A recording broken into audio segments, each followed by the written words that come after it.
Hey, what's up, rock stars? It's Rox coming to you today for the review, with the review for Real Housewives of Potomac Season 5, Episode 13. So let's get to it, shall we? All right, you guys, let's start with Giselle. Giselle is at a jewelry store, and she's saying how good her and Pastor Jamal are. And I was like, girl, I know you're not shopping for your own ring, are you? But nope, she is there at the jewelry store, but she's meeting Juan there. For whatever reason, Juan feels that her input is important. But you know what? She got the 411 from Robin, and she knows exactly the kind of ring that Robin wants. Okay, now Giselle, of course, is looking high. All right, we know she wants a Morganite ring that's supposed to symbolize infinite love. Maybe something on the diamond / Morganite, continuation, on the band and on the ring and whatever. So, first ring we look at, almost $60,000, a little steep for Juan. Juan says his budget is closer to $10,000, which is enough money for a nice ring. Okay, you just got to know where to go.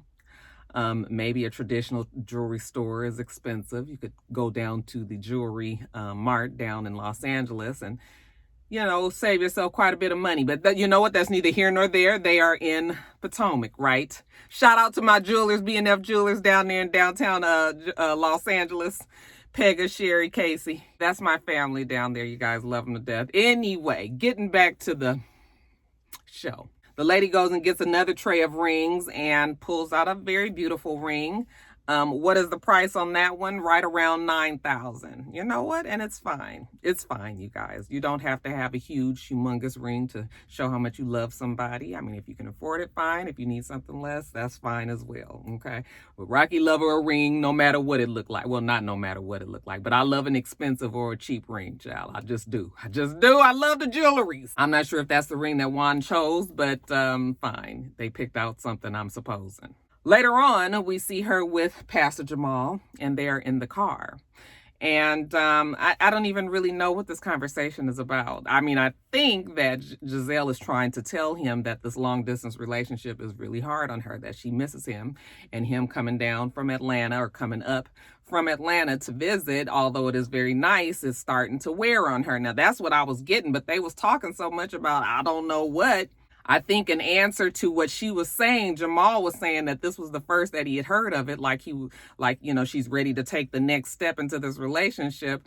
I don't know, you guys. I don't get any chemistry from the two of them. Like, they look like they homies, former lovers who now get each other's drift and, are able to hang out and have a good time. But as far as like me seeing them walking down the aisle and looking like they in love like that, I don't get it. I mean, I don't. And I feel like she's kind of pushing this whole taking the relationship to the next level. And Jamal is just like, I mean, if you say so. So I don't know, you guys, but is that what they were saying in that conversation as she dropped them off at the airport? Okay, and then Monique, you guys, her third live podcast for Not for Lazy Moms is happening. She's a little nervous because her ticket sales are dismal. And, if she doesn't sell these tickets, then that means that she has to make up for the difference in the money, and that's money out of her pocket. She's trying to get her stuff together. I guess the little gift bags that they're going to be giving the swag out at the Not for Lazy Moms event. So she's got her pastor.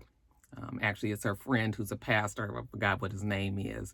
But she says that this is the one that keeps her level. This is the one that she talks to that just kind of helps her stay focused. He is the one that is going to get her through all of this drama. So she's telling him as they're setting the bags up how she's embarrassed about this whole fiasco with Candace, okay? And that, she was able, her counseling session with her pastor and the wife let her realize that Candace didn't deserve it, all right? But the fact that Candace has now brought this to the prosecution and that it is a legal matter, even though she wanted to call her and tell her sorry, she couldn't do that anymore because now it's a legal matter and we got to let the lawyers handle it. I'm sorry, you guys. I know many of you guys told me in your comments that you feel like Monique is being sincere, but I don't. I just feel like she knows that now that it's a legal matter that she needed to change her tune. So that's all that I was getting from this. And I can't blame her. I wouldn't say that I wouldn't do the same thing. I mean, nobody wants to be faced with criminal charges, so sometimes you do have to kind of switch it up. But that's what I'm getting from this. Now, she is doing the work, she says, to make changes. Okay, she wants to be a different person. She's not that person that she presented, herself in. So she's having this podcast, of course, and she wants the girls to come so they can see that the work that she's done on herself. Okay, so she calls Robin first and invites her to the little gig. Robin, she was just sort of like, Robin just kept it real. You know what? Let me think about it. Send me the information. And I feel like Robin sometimes wants to maybe give Monique a little bit of that leeway, but maybe she feels like she's jammed into this space where she has to go against Monique, because that's kind of like how the girls are on this show. It's either you with them or against them. There's never any gray area. Okay, but you know what? Monique takes that. All right, she's going to send her the information. Hopefully she'll see her there. She calls Wendy next. And Wendy was just like, look, girl, the way you was acting, you ain't showing no remorse. You didn't seem sorry about anything that you did. Like, it would be a fucked up thing for me to just show up at your event acting like I'm in support of you, basically, when I'm not. I was just like, why is... I can understand why people might be upset, but you guys is really just you act like she did it to you. Maybe that's just me. If I'm not 100% involved in the situation, I'm just going to sit back and watch from afar, and y'all try to work it out, and I'm going to try to remain neutral. I done already made it clear that I didn't like the way you acted. You was tripping. I might even be on Candace's side if I was Wendy. I might even be on Candace's side and everything, but that wouldn't stop me from, because she ain't did shit to me, So it's just like, Wendy, 20 on 10 and everything. I was just like, yeah, okay. Wendy has to make it clear that she is an educated professor, on TV, CNN, and she cannot be letting herself be seen this way. So every chance that she gets, she's going to make sure that you guys know that she don't stand for this. And it was like, we got it already. You ain't got to go this hard in the paint. We know that some people are fighters and some aren't. You aren't that person. We got that. You ain't got to go this hard. You ain't got to go this hard, Wendy. You ain't got to go this hard, sis. And when Monique gets off the phone with her, she was just like, I'm trying to invite the girls to see that I've made some changes, and they won't even let me show them my growth. So that is the fucked up part about this. The girls, they so set in their ways, like they don't even want to, because even though I might feel like Monique might be full of shit, that's because we know all of the rest of the shit that has happened since then, okay? But on the show, in that moment, at that time, they don't know that Monique, like they should probably, if they want to really feel like they're being fair, they should allow Monique to see that she's made some changes, right? Okay. So the day of the show, Monique says she's nervous. She's invested a lot of money in this whole thing, and, hopefully the people will show. She said, but she gonna give this podcast, this live show, whether or not 2 people show up or 50 people show up, where she gonna do it anyway. Okay, don't really have a choice. She has a little meeting with the panel and the person, I guess, that is kind of hosting it and being the moderator or whatever. And she just says, okay, we're going to talk about this, that, and the other. I just don't want to discuss the situation with Candace. Okay, don't want to discuss the alterations. Fixing her skirt, him and her skirt, you guys. She doesn't want to discuss the alteration. I said it again. She doesn't want to discuss the altercation with Candace. The people start getting there, and she doesn't really have to worry about it because people are showing up. I'm not sure if they packing out the room, or if these are really legitimate people that are coming to her show, but whatever it is, they in the room, okay? Ashley gets there, and it looks like Ashley is the only wife that is coming to support Monique. Not surprising. I thought that Karen would have been there, but Karen said, well, evidently Karen had sent Monique a text message that said that she was coming. Oh, I forgot to tell you that she had also called Karen, and Karen had said that she would come to to the function. Okay. So, but the night of the actual live show, Karen doesn't show. She said that she didn't feel well. And Monique said, you know, she knows shit happens, but she just feels a little hurt because she's always supported Karen and the things that she did. So yeah, she's not there. So she's a little hurt about that. As far as Wendy and Lisa, she says that, did I say Lisa? I got purple rain on the brain, child. As far as Wendy and Robin is concerned, you know, she was like, it's ironic because everybody is screaming that Monique needs to change, but they won't let me show them that I've changed. She's decided that Candace didn't deserve what happened to her. And, you know, Ashley was like, wow, I'm really proud of you, Monique. Okay, because Ashley now is the one that is able to judge who has matured and who hasn't matured on the show. Child, I was just like, okay, Ashley. Of course, Monique can't tell Candace any of this now because of the case. And Ashley was like, girl, well, let me just tell you about Karen. Karen actually told Candace that if it were her, that she would press charges. And Monique was like, what? Okay. I don't even know what to say because Monique should have expected that. Like, you should expect when you put your hands on somebody that there is even the slightest chance that they may press charges. Okay, that's the real world, and this is the real life. So just because y'all on this cute little show and everything, like, I mean, you're going to have to be a little bit more self-aware and your surroundings and things that you're doing. So you know, Monique is like, wow, she didn't know that, but she doesn't have time to dwell on it because we're about to get the show started. So the MC or the moderator, the host, whatever you want to call her, tells Monique to get up on the stage and let's get this started. Okay, we're going to have a Q&A session first. First question out the lady mouth.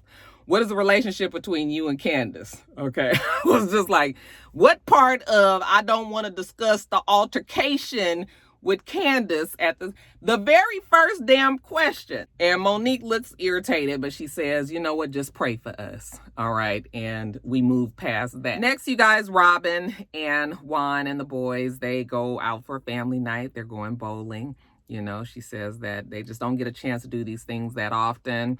Yeah, it's a little bit of stress in her life because she owes this $90,000 back pay in taxes. So a family night like tonight is really nice. Okay. Now she's having her parents come out as well because she wants to tell them about her tax issues before they find out from the blogs. I was like, girl, I am 100% positive that your parents already know. Even if they don't check the blogs, okay, I'm sure they got plenty of friends that's going to call and be like, girl, what is going on with your daughter and her money? There's plenty of ways that they can find out. Or I was just like, this is just a formality, right?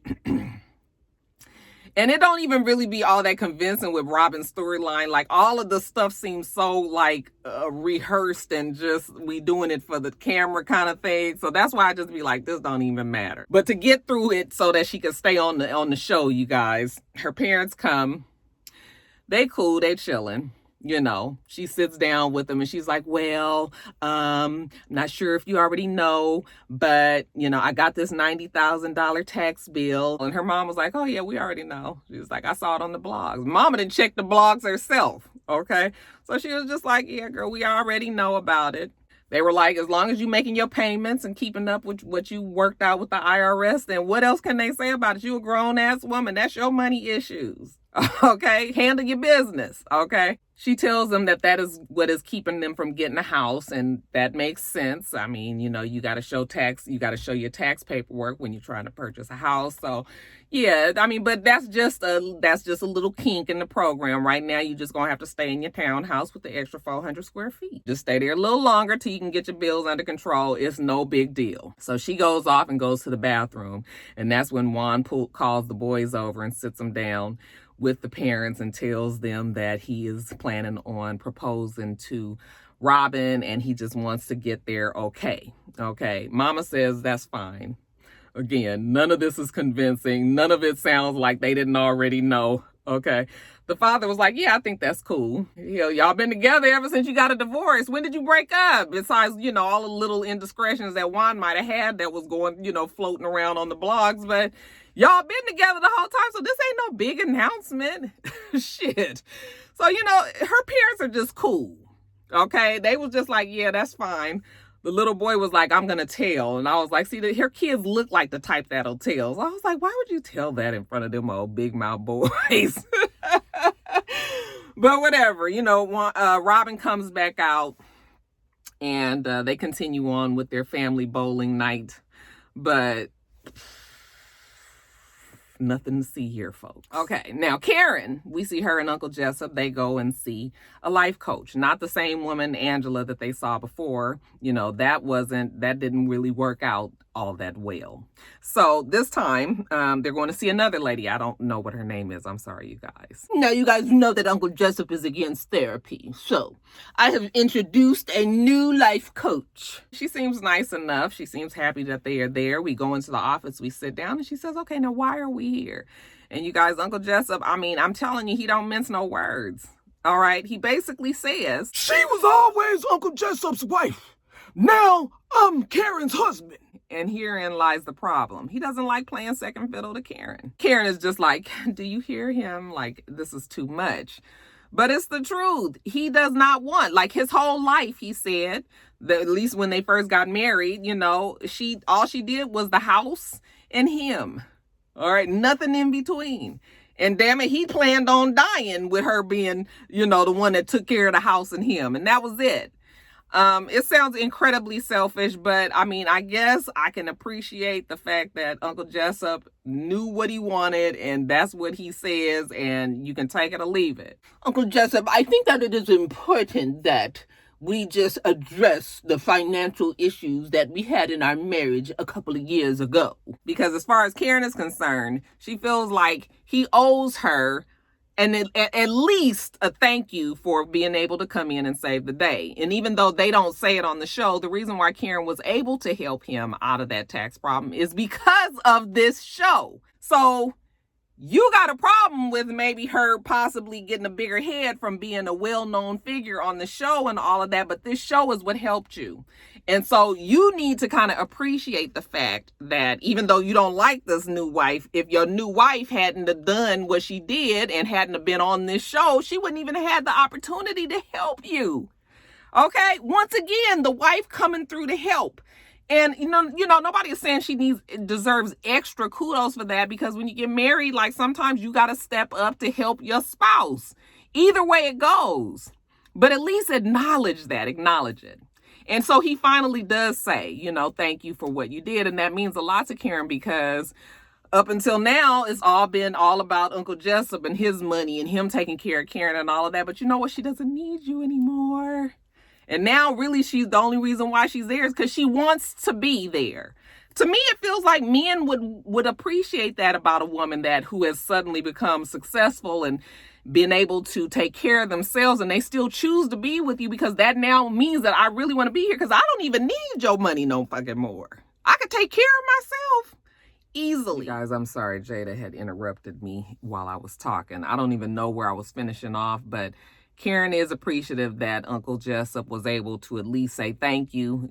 She says, I know that was difficult to say. It's so tiring to try to hold these men's fragile egos together. Somebody's got to do it, though. Now, you guys, we see Wendy. She's at home with her husband and her boys, and she's, family time. But she tells us that she's having this event called Wine with Wendy. And at this event, she's going to be having women of stature, people, the who's, the shakers, the movers and the shakers in the community of Black women who really want to make a difference in that same community. So she's going to have this event, and she wants the girls, minus Monique, to come to her event. So she calls Candace first, and Candace was like, girl, I don't know if I'm gonna make it, because I've been having like these mini panic attacks and I don't really know what's gonna happen. Evidently, Monique's people on social media have been kind of threatening her low key, and she feels like that's coming from Monique. We can't put that on Monique. We already have seen how people get down on social media. Your fans will take it upon themselves to take it even further. So, I mean, that happens and Monique can't control that. I guess what she's trying to say is Monique is fanning the flames, but yet and still, I don't know if you can really put that on Monique like that. But whatever. She's like, yeah, she don't know, but she probably will be there when Wendy asks her if she and Karen are good. And she says, yeah, I won't lie. Like, I feel like we have to sit down and talk because Karen hasn't really been supportive of her. Maybe at the event, I don't know why we can't just call people on the phone, but we got to wait till we get to an event. I know it's a TV show and we got to do what we got to do. So she says maybe at the event, I'll be able to pull her to the side so we can just kind of have a quick conversation. And Wendy seems to think that that's a good idea as well. So on the day of the event, she's having this in collaboration with Black Girls Vote. Okay. And this is, like I said, just a group of Black women, business owners, influencers, I suppose, reality show stars. We're going to get them all together in a room and just kind of discuss what is important to their community right now. So she sits down with her little panel and they go around the room. What are issues that concern you within the community? So, the business owners are talking about the loans and how hard or easy it is to get them, where they need to go, what they need to do. Goes around the room, you guys. I forgot to tell you that all the girls are there, of course, minus Monique. So all the girls actually show up. Robin comes in this horrible wig. The problem with the wig is, besides the color being too dark it was just too dark for Robin, that it was too dense. It was too much hair. Maybe if she would have had that same style, but we just took out maybe 2 bundles, maybe it would have looked different. And then it was so thick up here in the front, it just wasn't customed. Look, I'm sitting up here talking about people wig, and my shit is, maybe I need to do my video like this because you guys can see the edges on it. We ain't glued it down. I mean, we ain't put a little, got to be on there. But anyway, they go around the room, they find out from all the women, what it is that concerns them in their community. And then this is a chance for Wendy to actually show her smarts, give us an educated discussion about the power of our vote, not necessarily just for the presidential election, but also because of local elections and, how the decisions that are made from the ballot can affect criminal justice and, the justices that are put into the courtrooms. And, so she goes on and she talks, and Wendy is smart. Listen, Wendy is an educated woman. I never am going to down that. It's a lot of work to get to where she is. Okay. I'm sure she put in a lot of work, a lot of sacrifices, all that. Never mad about it. She knows what she's talking about and all of that. I just wish that Wendy would lighten up a little bit, because we already got that about you. We know that you're not about no hood shit. Okay. So I be feeling like she be putting 20 on 10 because she just really wants to keep on driving that home. But I think, don't we all pretty much have that about Wendy, that we know that she ain't with that shit? So, you don't have to keep on being that way. But anyway, nice discussion. The girls are impressed. You know what? Wendy is a smart girl, Giselle says. Giselle also knows that we need to have the drama. So while Candace pulls Karen to the side, says she wants to talk to her downstairs, maybe they can have a moment. Karen decides to go with Candace. While they're leaving, Giselle is telling the girls how she feels like, Karen is really going through something with Uncle Jessup this time, because she's just been way too open about things that have happened. She's said a lot of things, Giselle has been peeping her with her good eye. Yeah, Karen is going through some shit. She never has really been this forthcoming and this open. And of course, Wendy remembers the things that she said when she was extremely drunk. And even Giselle says, yeah, well, when she was really drunk, you guys know about it. The drunk mouth speaks a sober mind. Giselle feels like she's crying out for help. And she says she just wants to be a real friend to Karen. And I was just like, girl, how you can say that without laughing? I don't know. Because as soon as you said it, I couldn't stop laughing. Girls, cut it out. But whatever, you guys. Let's get to this conversation that Candace and Karen has. I loved the conversation because it was grown woman schooling young woman. Okay? So When they sit down, Karen was just like, so how are you, baby? And Candace was like, you know what? I just wanted to address the elephant in the room. I just don't like the fact that you haven't been able to support me and you have chosen the side of Monique. And, she's going on and on like, you haven't done this for me. You haven't done that for me. And Karen was just like, slow your roll. You know what, Candace? Listen, you are brilliant. You have a brilliant mind. And one of the things that I know about your mind is that it is powerful. But so is your mouth. I'm a little insulted that you think that I should go against Monique. Then my favorite part. Let me tell you, young woman. Because really that's her saying, listen here, little girl. I coddled you a year ago. I had your back a year ago. I protected you a year ago. Now, when I was holding you down, I didn't agree with all of the things that you said or did to the others. And now I am doing the same thing for Monique. I love the fact that she told her, look, you acted a fucking fool. We can't forget that Candace acted a fool. I know many people want to. Just because I'm riding Candace's train this season does not mean that I have forgotten the fool that she acted last season. So that's not out of the memory. And we have to remember that Karen was trying to hold Candace down, much to the same pressure that the women are giving her now. Okay? Like, Karen is not that friend. I'm just going to try to help everybody get better. And that's that. So yeah, I love to sit down. Now upstairs, the women are talking. Monique, of course, is not there. So we have to put the pressure on somebody. Ashley's the one.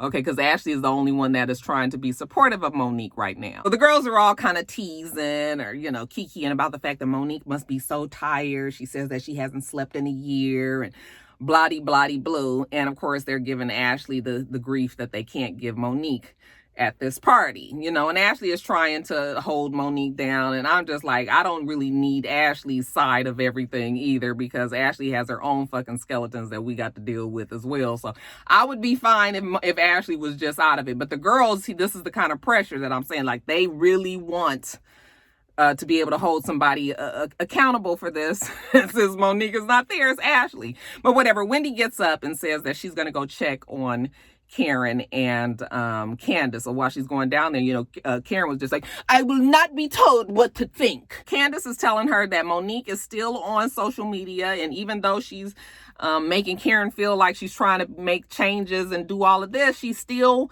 saying and doing shit. Okay, well, that's on Monique, and yeah, that is fucked up, but still, like, Karen was just like, no, Monique is doing the work. She's going to therapy. Something is wrong with Monique medically. I don't know if I believe that, unless you want to say that she's got severe anger issues that she can't really control. But other than that, I don't know maybe. Is anger issues considered a medical situation? It's definitely an emotional problem, so maybe. Wendy was just like, ain't nothing wrong with fucking Monique, okay? She blacked out, but then she had enough sense to run around the side of the fucking barn and go out there and still try to beat Candace's ass. No, not try. She said, to beat this girl's ass. Wendy ain't trying to hear it. Karen says, you guys want me to totally abandon Monique, and I am not doing that. And she was like, no, I don't want you to abandon her. I want you to hold her accountable. All right. Well, I don't really know how much more you want Karen to say when she's already said that Monique shouldn't have did the shit that she said and did. Okay. And fuck, she's the one that told Candace to press charges if that's what she feels she got to do. So why don't we see that Karen has tried to stay neutral in this and just kind of try to keep it real with both sides? Like, yeah, girl, if I was you, I would press charges. And yeah, girl, you was kind of tripping that night. You shouldn't have did that. That's kind of how I would approach things. Karen was fed up. Wendy, as educated as you are, you sound ignorant. No, you can't call the professor at Johns Hopkins University. You can't call her ignorant. So this conversation has gotten on my nerves because while I feel like Candace didn't deserve what happened in that fight, you know what? You just have to accept the fact that as a grown-ass woman, I am going to choose to try to support both of you guys. And if you don't like that, then don't fuck with me. Like, I get it. Sometimes friendships suffer when things like this happen. And if you feel like you can't fuck with me no more, you can't talk to me no more, like you got an issue, you don't really trust me, that is perfectly fine. I know what my intentions were. And if you feel like you can't deal, then you just can't deal. And this is just a friendship that's going to kind of go up in smoke. But I feel like Candace should have been listening to what Karen was saying when she was just like, the same way that I did it for you last season, I'm doing it for her this season. If she couldn't appreciate that conversation, then I don't know what else to tell Candace. All right, you guys, that is it. Gonna go upstairs and get this edited and up to you. Make sure that you rate, comment, and subscribe to the channel. I'm itsrox. The channel is for itsrox, and everything else I do will be in the bottom bar. All right. So I hope that you have a wonderful, wonderful rest of your day, and I plan on doing the same. Till next time, rock stars. Bye.